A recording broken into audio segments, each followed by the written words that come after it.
നമസ്തേ. മന്തി തിന്നുന്ന കണ്ണൻ, ശുദ്ധ തെമ്മാടിത്തരം. ചേർത്തലയിലെ മുഹമ്മദ് ഷിമീറും കൂട്ടുകാരും ചേർന്ന് നടത്തുന്ന സ്ഥാപനമിറക്കിയത് വെറുമൊരു ആശംസാ കാർഡോ ആവിഷ്കാര സ്വാതന്ത്ര്യമോ അല്ല, കൃത്യമായ ആലോചന നടത്തി തയ്യാറാക്കിയ ഒന്നാണ്. കഴിഞ്ഞ കുറെ ദിവസങ്ങളായി കേരളത്തിലെ ചിലർ ബീഫ്, പോർക്ക് തുടങ്ങിയവയെ പറ്റി പറയുന്നതിന്റെ പിന്നിലെ രഹസ്യമാണിത്.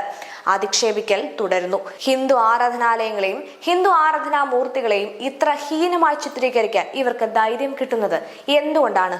ഒരൊറ്റ ഉത്തരം: ഇവിടുത്തെ ഹിന്ദുക്കൾ നിശബ്ദരാണ്. ഇത് അന്യമതസ്ഥരുടെ ആരാധനാമൂർത്തിയുമായി ബന്ധപ്പെട്ട ഒരു സംഭവമായിരുന്നുവെങ്കിൽ ഇന്ന് കേരളത്തിൽ എന്തായിരുന്നു സംഭവിക്കുന്നത്?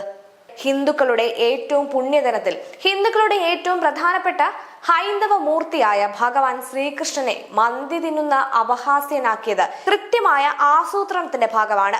ചേർത്തലയിൽ ഇതിനോടനുബന്ധിച്ച് VHP നടത്തിയ പ്രതിഷേധ റാലി മെഹർ മന്തി ഷോപ്പിനടുത്ത് പോലീസ് തടഞ്ഞു. VHPയുടെ സംസ്ഥാന ജനറൽ സെക്രട്ടറി അഡ്വക്കേറ്റ് അനിൽ വിളയിലായിരുന്നു പ്രതിഷേധ റാലിയിൽ പങ്കെടുത്ത് സംസാരിച്ചത്.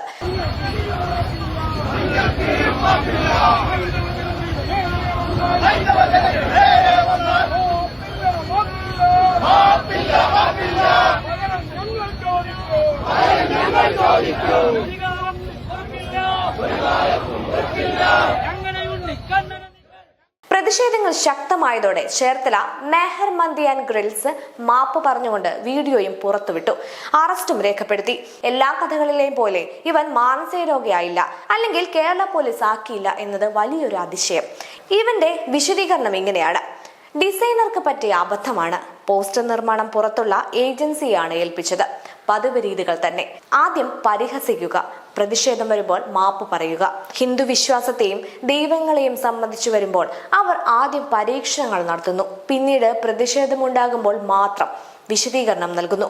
ഈ കഴിഞ്ഞ ദിവസം ഒരുത്തൻ ഇതാ ബീഫ് കഴിക്കൂ എന്ന് പറഞ്ഞ് ഒരു പെൺകുട്ടിയെ നിർബന്ധിക്കുന്നത് കണ്ടില്ലേ? ബീഫ് കഴിക്കൂ എന്ന് മറ്റുള്ളവരെ നിർബന്ധിക്കുന്ന ഇവൻ പറയുകയാണ് പന്നിയിറച്ചി അവന് നിഷിദ്ധമാണ്, അവന്റെ മതഗ്രന്ഥത്തിൽ ഉണ്ട് എന്ന്. അവന് പന്നി നിഷിദ്ധമാണ്, എന്നാൽ മറ്റുള്ളവരെ അവന് പശു ഇറച്ചി തീറ്റിക്കണം. ഒന്നെങ്കിൽ പശു ഇറച്ചിയും പന്നിയിറച്ചിയും കഴിക്കുന്ന ഇസ്ലാം മത വിശ്വാസിയാകണം, അല്ലെങ്കിൽ വീണ്ടും ആ മാപ്പ് പറച്ചിലേക്ക്. ഈ മുഹമ്മദ് ഷമീർ സ്വന്തം മതത്തിനെതിരെ ഇത്തരമൊന്ന് പരീക്ഷിക്കുമോ? പന്നിയുടെ ചിത്രം വെച്ചുകൊണ്ട് ഒരു പോസ്റ്റർ അദ്ദേഹം ചെയ്യുമോ? ഇതൊരു ഒറ്റപ്പെട്ട തെറ്റല്ല, ഇതൊരു ആവർത്തിക്കപ്പെടുന്ന മനോഭാവമാണ്. ഇനി വീണ്ടും ഞാൻ നേരത്തെ പറഞ്ഞ പന്നി ഇറച്ചിയിലേക്ക് വരാം. സ്വന്തം മതത്തിലെ എല്ലാ ആചാരങ്ങളെയും പവിത്രമായി കണ്ട് മറ്റുള്ളവരുടെ മത ആചാരങ്ങളെ ചവിട്ടി അരയ്ക്കുന്നത് കണ്ടിട്ടുണ്ട്. ബീഫ് ഉപയോഗവും കശാപ്പുമായി ബന്ധപ്പെട്ട് സുപ്രീം കോടതി 2017 കേന്ദ്ര സർക്കാർ കൊണ്ടുവന്ന കശാപ്പിനായുള്ള കന്നുകാലി വിൽപ്പന നിരോധനവുമായി ബന്ധപ്പെട്ട ഒരു വിധി പ്രസ്താവിച്ചു. അന്ന് ഡിവൈഎഫ്ഐക്കാര് ബീഫ് ബിരിയാണി ഉണ്ടാക്കി. ഉദ്ഘാടനത്തിനായി AM ഷംസീറിനെയാണ് വിളിച്ചത്.